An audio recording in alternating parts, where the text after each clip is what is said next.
Good morning again. Welcome to another ELIT webinar.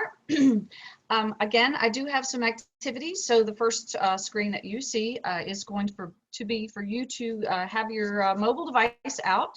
And you can open a mobile browser, go to Slido, and enter the code M077 and get ready for the questions as they come up during the presentation. We're here today to talk about accessibility. Are your course materials accessible? My name is Paige Durham. I'm the instructional designer for Germanna Community College. And today we have about 13 people from ELIT that will be in the chat, and they will be taking care of all of your questions. So please feel free to load up the chat with lots of questions so you can keep them busy. All right, so the agenda for this morning. The why and what of accessibility. And then we're going to talk about making documents accessible. Then we'll talk about making images accessible, making videos accessible, making course resources accessible, making course content inclusive, and some resources. And there are tons and tons and tons and tons of resources. This is being recorded, as you heard, and we will have this recording with the slide deck up and available to you on our website, and probably by Monday.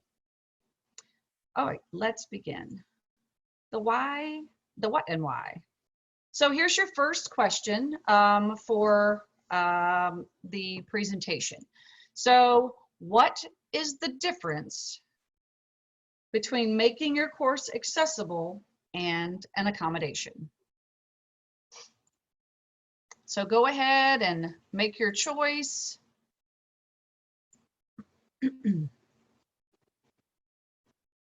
And I will show you the results in just a second.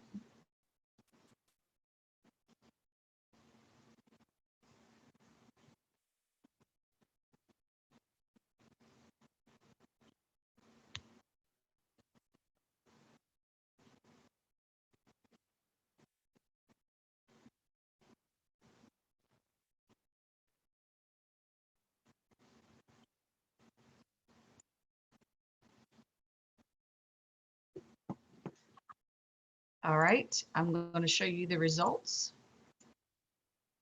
Dun, dun, dun. So here we go. So the correct answers were 2 and 3. So we're going to go through and talk about all of those things right now. So this next slide is a graphic that will give you some idea that you can see with students with disabilities. So for example, this was from 2015, 2016. You can see that there are a large number of students at community colleges who self-identified themselves as having either ADD or ADHD, and almost 20% suffered from depression.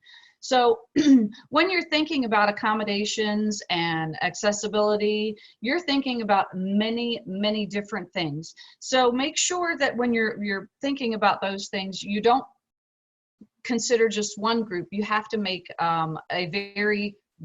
you have to have a big picture of what is going on. The what and why. So the reason that we're asking and doing this is because being in an online environment for a student can be very challenging if they're struggling with just getting to the content. So talking about accessibility today is going to allow students who need that extra support from design to be included, so that they are able to be as successful as students who may not need that accessibility. But we all use things that were originally done for those who needed accommodations. Handicap ramps would be a great example, handicap bathrooms. I mean, we all use those kinds of things. So what are we talking about? Well, we're talking about guidelines that were established by the Web Content Accessibility Guidelines, or you're going to hear that called WCAG. which is a very strange word, but that's it. And then we're going to talk a little bit about what are assistive technologies. So screen readers and students who have to use screen readers, and what does that mean when we're putting things in Canvas. And so you can think about all those things when you are doing your design. And when you're doing that, you want to make sure that you're doing it with things like Quality Matters, universal design. And why are you doing it again? Well, because first of all, it is the law. So the American Disabilities Act has some very specific things that tell us what we should be doing for all of our students. And beside the fact, it does create a culture of diversity and inclusion, because it makes the course welcoming for everyone from the very beginning. Okay, so making documents accessible. So in Canvas, we're talking about pages and quizzes and assignments. However, there are some resources in here that are also going to help you design PowerPoints and Word documents that, if you're putting them inside of Canvas, will also make them accessible. So most online courses, of course, rely heavily on text. So there are some things that we can do to make sure that that text is accessible to all students so that they can be fully engaged. So when you're thinking about writing, especially your instructions, you want to make sure that they don't rely on shape, size, sound, or location. You also want to make sure that each page has a very descriptive and informative title. For example, page 2, that's not so descriptive or informative. You also want to think about each link is unique and descriptive. So click here. Well, that doesn't mean anything to someone who is not reading that themselves, but they're having a screen reader. They don't know where here is. Headings are unique, informative, and properly ordered, thinking about a table. So when you're building out a table, what do those headings, what do the columns mean? What do the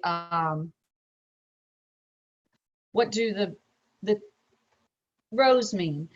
And then the other thing you want to think about is online tools that make math accessible. All right, so we have the rich content editor in Canvas that can help us do all of those things. So for example, when we're inserting a link, notice that the box here has a text here and then a link. So you would never put in the text box, click here, because that would be not very helpful at all, or the text of the word link and then a great big long hyperlink. And also, you don't want to type out, you don't want to leave the whole hyperlink available, because a student who would be looking at that would have to hear https:// and on their screen reader. And we do actually I have an example of that in just a minute. So the other thing at the bottom here in this corner, you see headings that provide structure to your document. And then also in the rich content editor, you have a math equation that will help for making math equations accessible. So what makes a table accessible? Headers for rows and columns, captions, and a table should not be used for formatting or control of a page. So you can think of this little image that you see. Obviously, this is pretty easy to decide how to put those headers in and how to put those captions in. So now let's go look at Canvas and take a look exactly what those tools look like.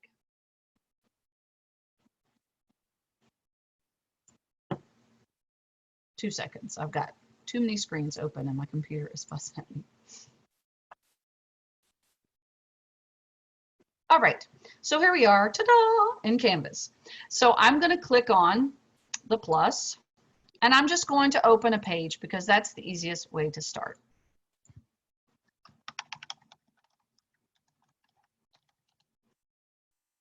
Except I can't spell. All right, so I'm going to open the page to edit. Now, the image that you saw previously was obviously with the old rich content editor, and here is the new rich content editor. So here we go. Let's make a little table here. So we'll go over to the table, and I'm going to click on a table. I'll make 3 by 3, and there it is. And when you do that, you do have options under here to add rows or other items, columns. So I'm just going to do exactly what the other one was.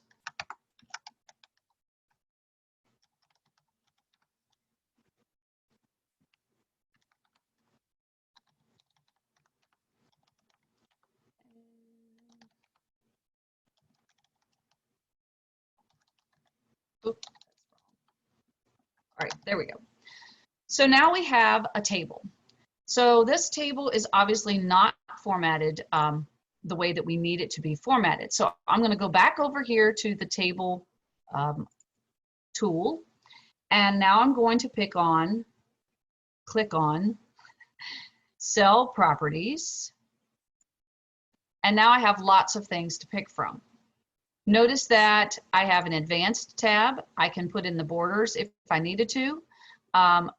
Or when I go back up here, I can pick on the table properties, and now I can click on the show captions.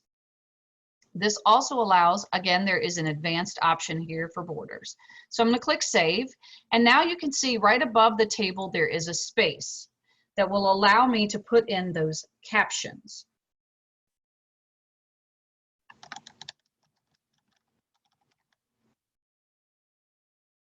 Now, if I highlight the top row, I can click on the cell properties, and now I'm going to notice that I have the option to pick header cell. So when I do that, now it has changed. You could also change the alignment as well. But making these things, doing these this is how you make a table accessible inside of Canvas. So now I want to go over here and I want to talk about, so my table is obviously at the top of my page. So maybe we want to move that down a little bit. And then we're going to put up here,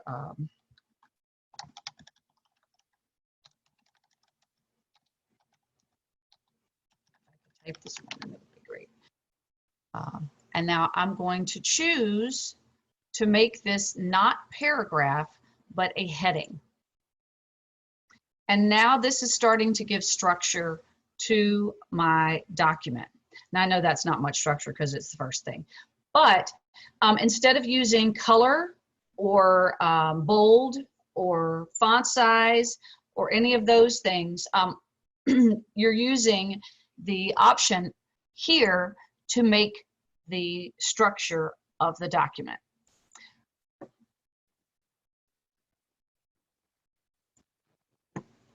All right. So here is your first activity. So I would like for you to go to a Canvas course, create a new page, and then you can put a title, some paragraph text, a second section, maybe a little paragraph text. Use the rich content editor to give headings, and so your page has structure, and then you can add a table and test out some of those things that you saw in the little animated graphic, as well as what I did for you. So I'm going to give 3 minutes for everybody to try this out. Ready, set, go.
Okay. Hopefully you got to Canvas and were able to at least look for some of those things that I talked about. Now let's move on. Making images accessible. So what does that mean? Image is accessible. So grab that cellular device or mobile device that you're using, and please take a minute and mark the statement that fits you best.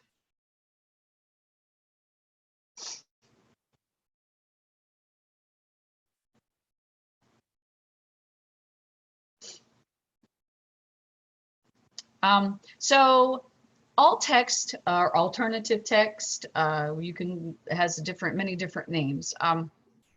The one very nice thing about Canvas is it does help you out in getting those alt text descriptions put in. However, in Blackboard, oh, I said the word, that you could actually put in images that in alt text was not necessary, which was definitely a hindrance for any student who needed to know what that image was.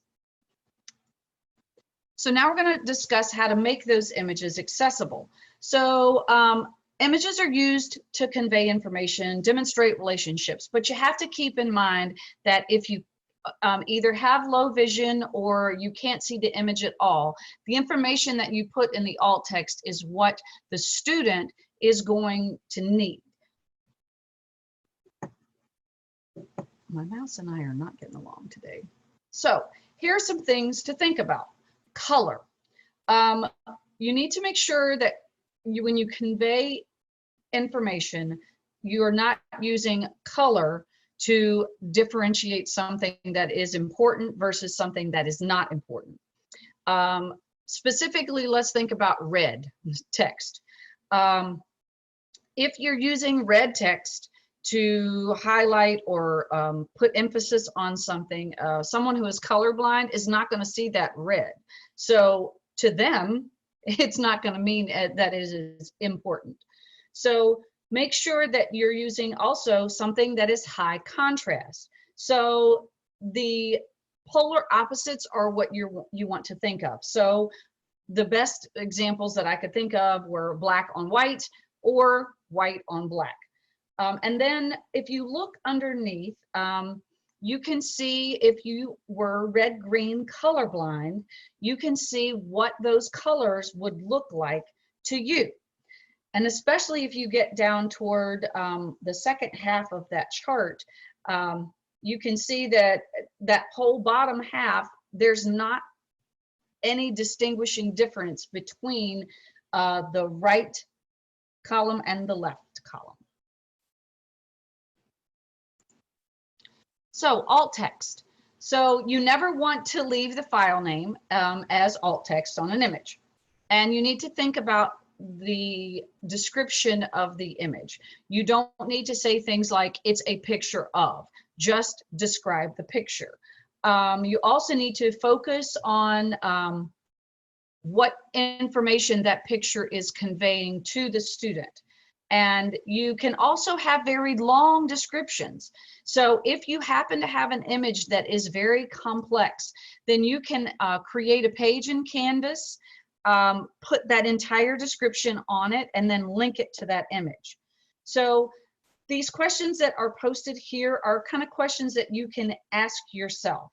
So do you need the image, of course, would be my first question. If it is only for decoration, then make sure you put that when you are clicking on the alt text.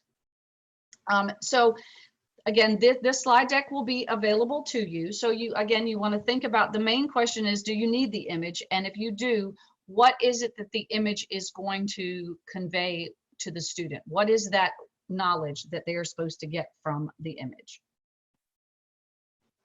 So alt text in Canvas. So again, we're back to the rich content editor, and we're going to look at the image icon. And when we click on it, it's going to give us a box that'll be much larger than this one.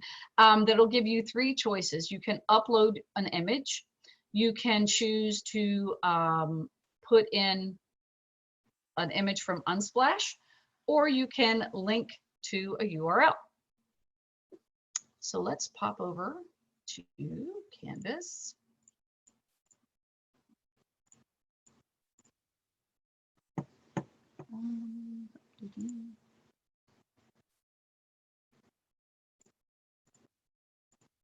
All right, so now I'm going to go back to the page that I already started, and I'll click on Edit, and I'll wait. All right, so let's say I want to put an image right under the lesson on parts of speech, except I typed that wrong. So I'm going to find the image tool, click on that, and then here are my three choices. So there could be images inside of the course already. There could be images I have somewhere else, or I'm going to actually choose upload image. So from here, if I had an image, I could drag and drop, or if I didn't, I can click on it, find an image, and click open. And obviously, we have Bambi. So I'm going to click submit.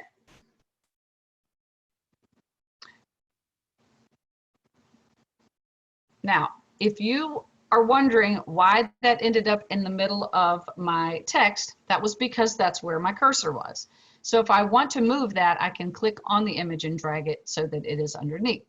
But now if you see, if I click back on the image, you see a little options tab up here at the top. So if I click on that, this is where the option for putting in all of the alt text can go. And you see you have a pretty good size box that you can make bigger if you need to. You can also choose to check the box because it is a decorative image. So for this, I would do that. So then, and then I would click done. Now let's say there was another image. I wanted to go to back here and click on upload. But this time I'm going to actually pick Unsplash. And I'm going to put in here and see what happens. Well, it's very interesting. I'm just going to pick this first picture and I'll click submit. Now, obviously that's a huge picture that just showed up, so I'll make it a little bit smaller. And again, I have the option.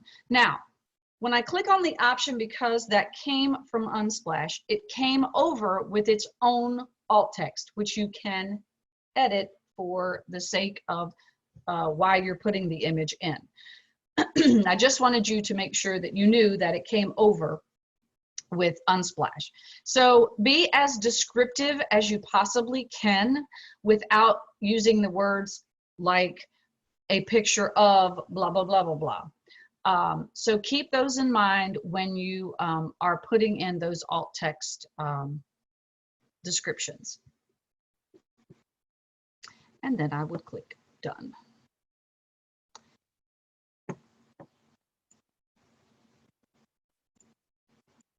Here's a little bit more information about alt text. You can also use text that is outside of the image to describe the image. And then the second part of that is if you have a very lengthy description or it has a lot of data in it, you can always create a Canvas page and link to that from the image. So activity 2, in your Canvas course on that page that you just created, go ahead and add an image however you choose and either add alt text or edit the alt text if you're choosing to use an image from Unsplash. Okay, 3 minutes, ready, set, go.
All right. Hopefully you were able to get an image in there and play around a little bit with the alt text. It does get at least your juices flowing this morning about thinking about images and how they are used inside of your course. Okay, so there are tons of resources, and I put this slide in here, and I'm not going to click on all of them, to help you make images accessible. Now let's talk about videos. We all like videos. And so I do have a question for you. Have you ever used the captions on a video? So grab that cellular device and let's see what happens.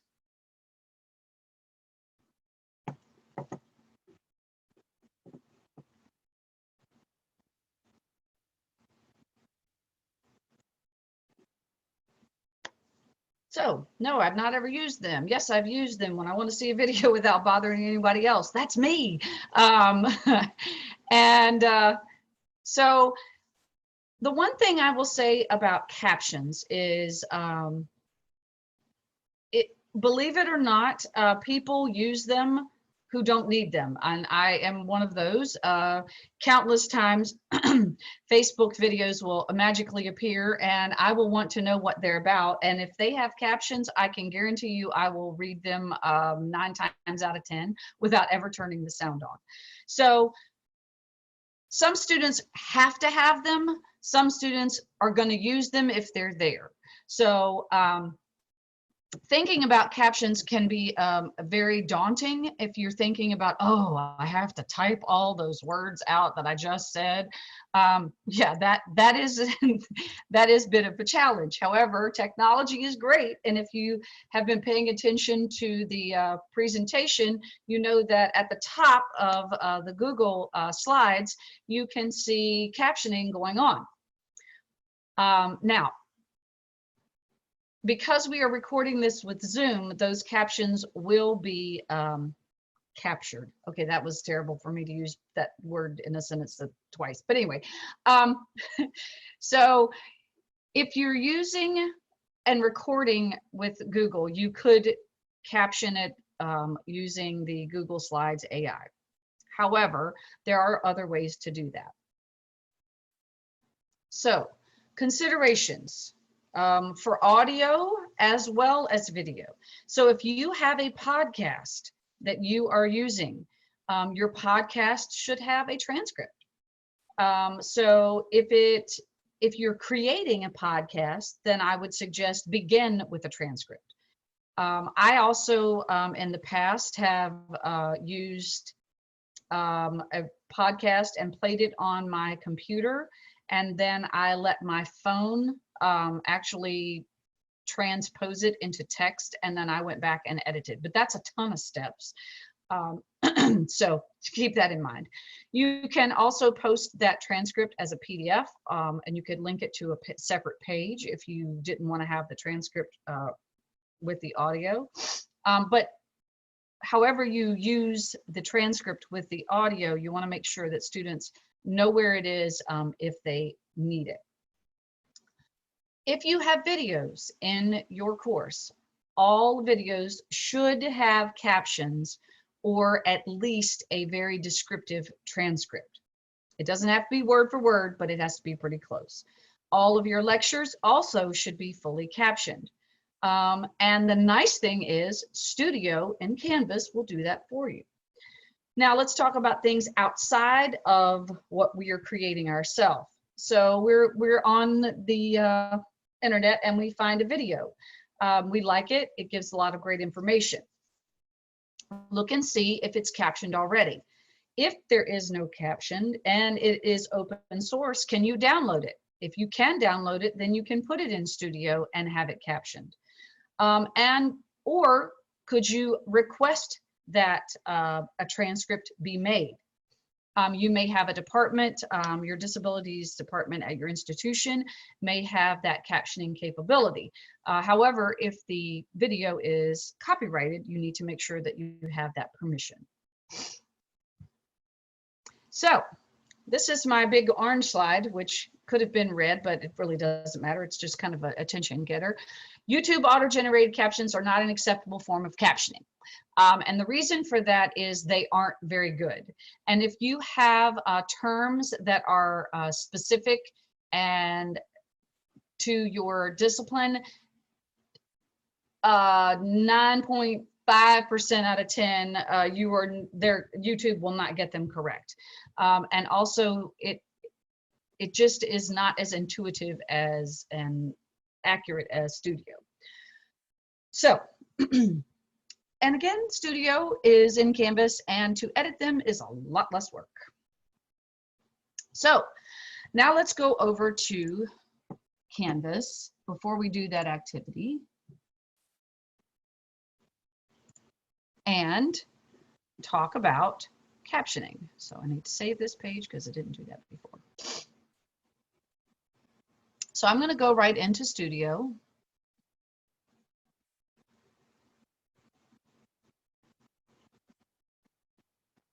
There we go. And you can see, I got a lot of videos. So I'm going to click on one of the videos that I know. Let's try this one.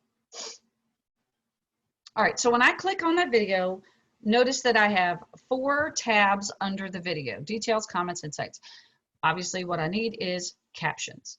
When I click on captions, my first question is, what language is spoken in the video? This is not a translating service, so this is the language that is spoken. So I'm going to click English, and then I'll click request. It'll take a few seconds in order, or maybe minutes, and if it's really busy, it might take a while. But eventually, you will receive a message that your video has been captioned, and then you can go back in and edit the captions. So I'm going to leave this page because it's going to take some time. And I will go back to another video, and I'm going to click on this one. And this one has already been captioned. And if I go to the 3 dots, I can now, I have some options. I could actually download the transcript, replace it, or I can edit. If I click on edit, when you go through this, it will actually, you can play and you can see, you can't hear it, but so as you're moving through, you can fix any commas or capitals or periods. You can pause the video. You can go back. It's so much easier to do than in YouTube. And when you're all finished, obviously that was a fairly short video, you just go back and your captions have been saved. So now time for an activity.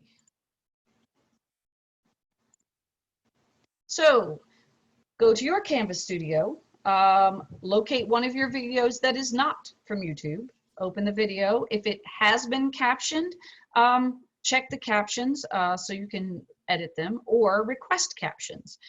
Again, you may, if it's a long video, it will take a while for the captioning to actually finish.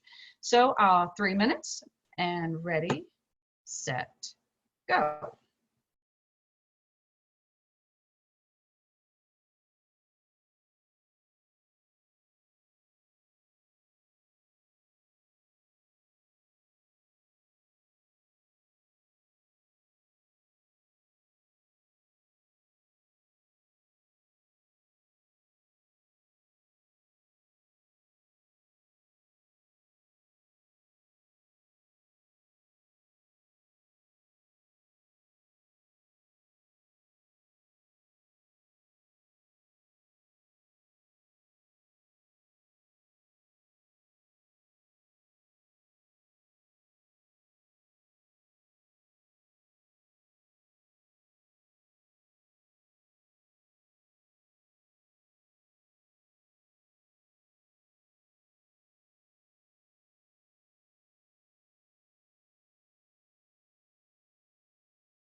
All right, let's go on. What else? So think about a couple other things when you're creating videos. Captioning a video that does not contain academically important information is optional. However, it is the best practice to always have your videos captioned. You can ask yourself some certain questions that will help you decide about that captioning and its necessity, especially if it's immediate necessity. And then the other thing is you need to keep in mind that if you're doing a Zoom session, you need a live captioner if that is something that is an accommodation for one of your students, or you can use the Google AI on a slide. But notice that, and when I go off of the screen that has this, the captions, of course, go away. So keep that in mind.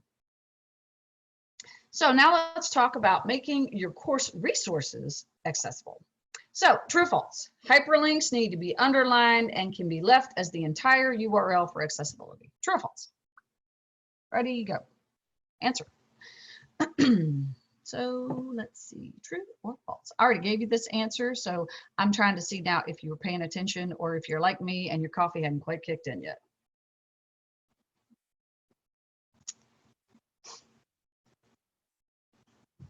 True. False. The answer is false. Hyperlinks need to they need to be underlined, yes, but it should not be an entire URL. You should use descriptive text to describe what the link is going to. All right, so back over here. So course resources, so learning technology tools. So make sure that you have an accessibility statement for any tools that you're using inside your course. Your college may provide for you a privacy and accessibility statement page that has links to publisher accessibility, Canvas's accessibility. All of those things may be provided for you. However, if they are not, make sure that you go out and be the detective and find those accessibility statements. The other thing you want to think about is if you're using some kind of technology, if you didn't have a mouse and you only had your keyboard, could you still use it? So that's something else to keep in mind. And that's something that maybe a lot of people are not, when they're thinking about technology, don't think about. Also, you want to look for color contrast. I received a document earlier this week that was red background with a dark gray text. I'll be honest with you, I couldn't read 3 words that were on it. So obviously, wherever that came from, they were not aware of the need for color contrast. So also you want to make sure that if there is audio, video, images, is the alt text provided, are the captions provided, are transcripts provided. Now, thinking about other things that could be in your course, such as PDFs and ebooks.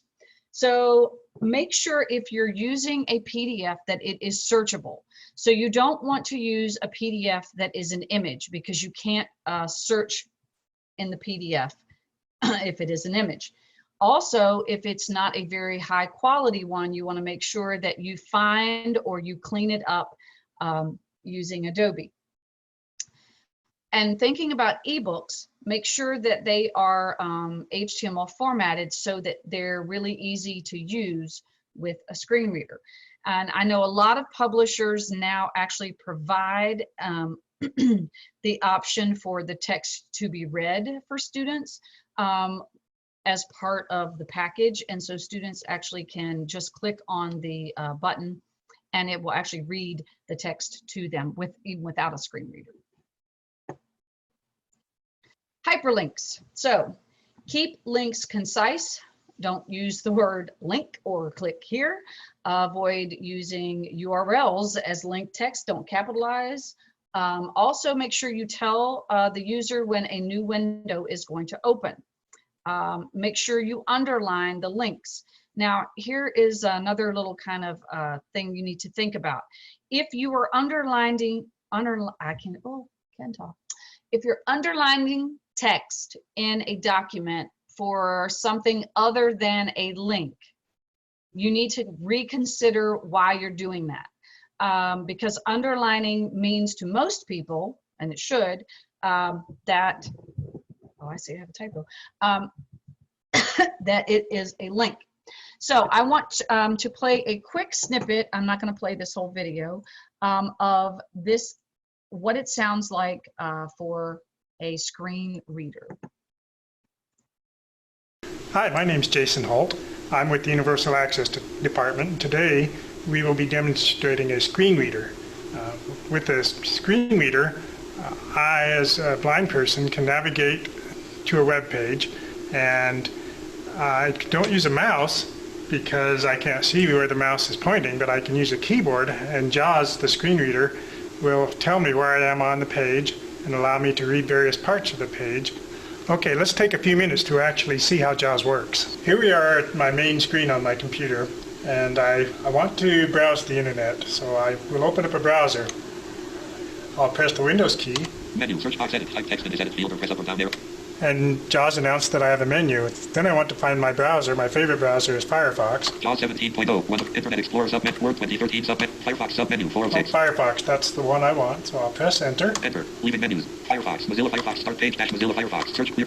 That opens the browser. Now I'll press Alt-D to put my cursor in the navigation bar. Alt-D, navigation toolbar, search. Now let's go to our homepage, the community college's homepage. So I'll type SLCC period EDU. EDU. You notice that JAWS repeats to me each character as I type it. That way if I make a mistake, I can hear it and I can backspace.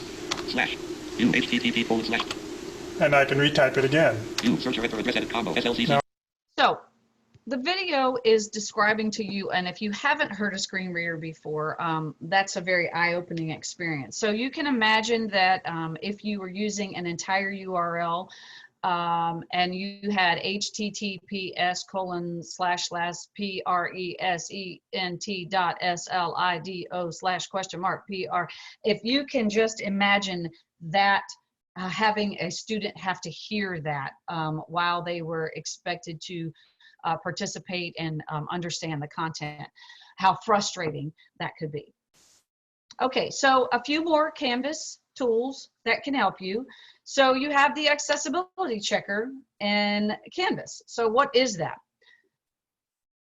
And what does it check? So the information here, I'm not going to go over. It is there for you to peruse later. It goes over things like tables, headings, it talks images, and it also will check links and text. So I'm going to go back to the page that I created a few minutes ago.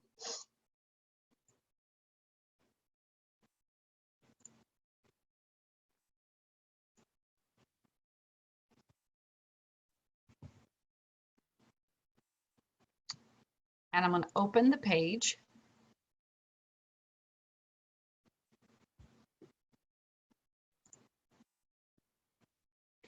And I'm going to click on the little guy right here underneath.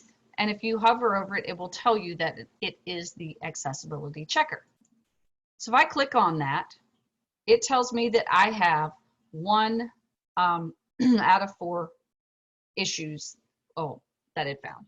So it says I should describe the image. So again, remember, if you, I said it was a decorative image originally, but it still wants me to decide.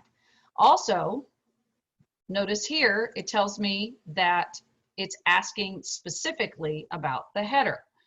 Is this a header for a row or a column? So you could make that decision, and it's going to ask me the next one and the next one. And then when it's all right, it tells you, woo, balloons.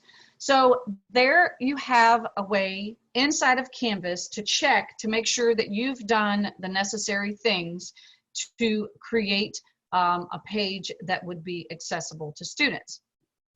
The next tool that I'm going to talk about is one called the Link Validator. So I'm going to go down here to Settings.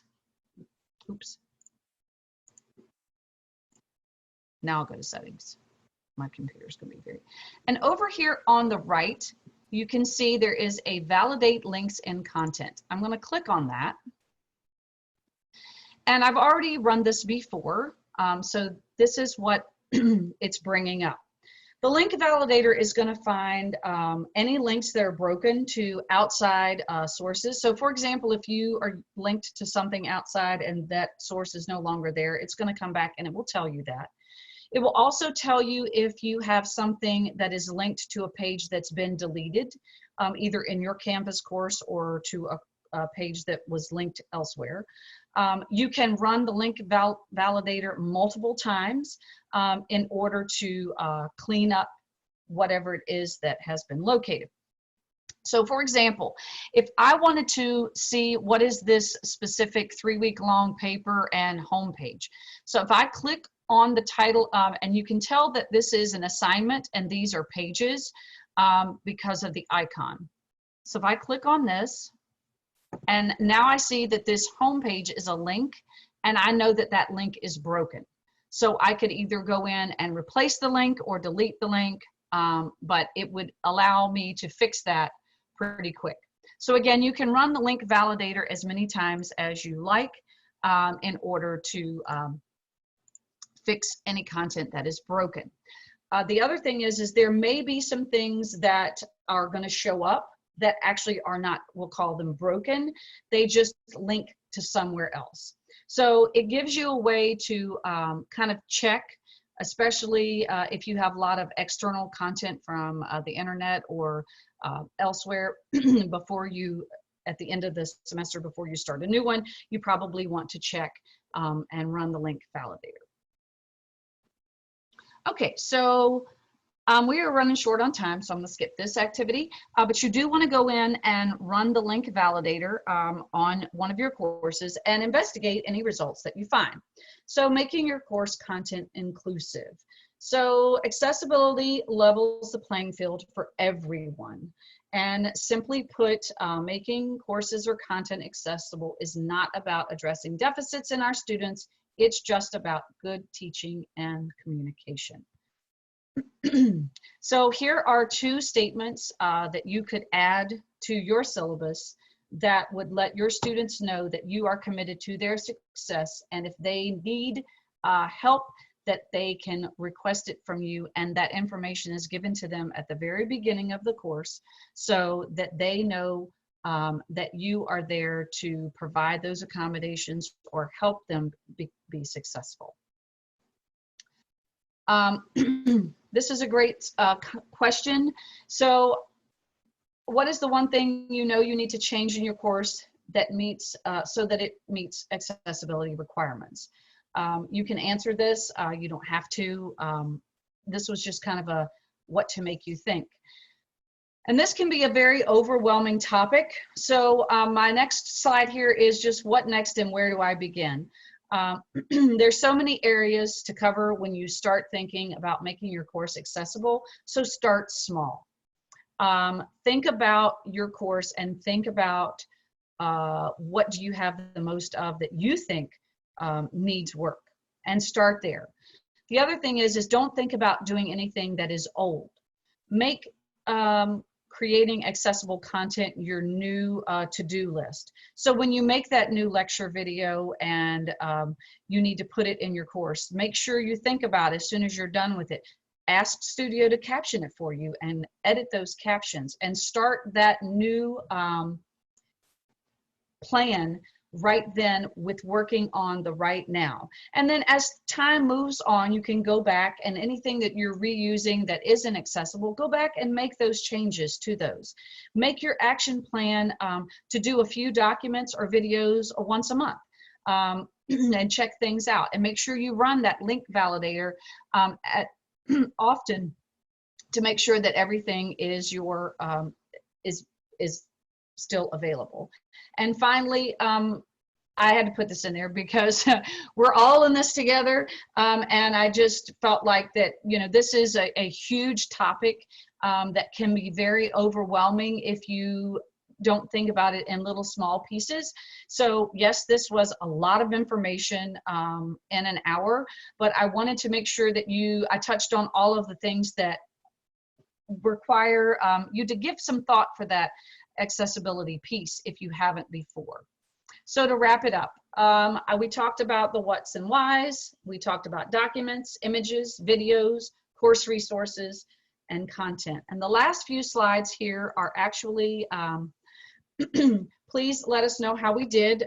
We love to hear from you.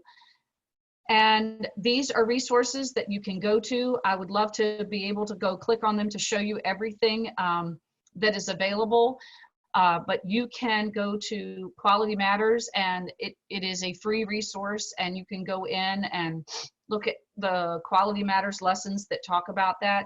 The Canvas accessibility checklist from the University of Washington is awesome.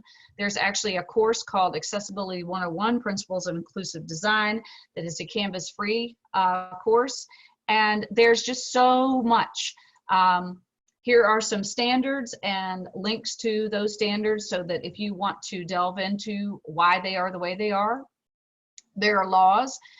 Why are we doing this? And here's the reason. It's not because anybody was trying to make us work harder.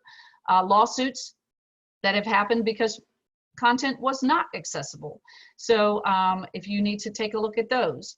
And then the last question, which you can answer at any time, of course, is let us know what kind of webinar you would like for us to offer to you in either next month or in the summer or in the fall. We want to know what we can do to better serve you and provide services for you to help you create content for your students. If you have any questions, hopefully you had them answered in the chat. And I would like to say thank you very much for coming, and have an awesome day.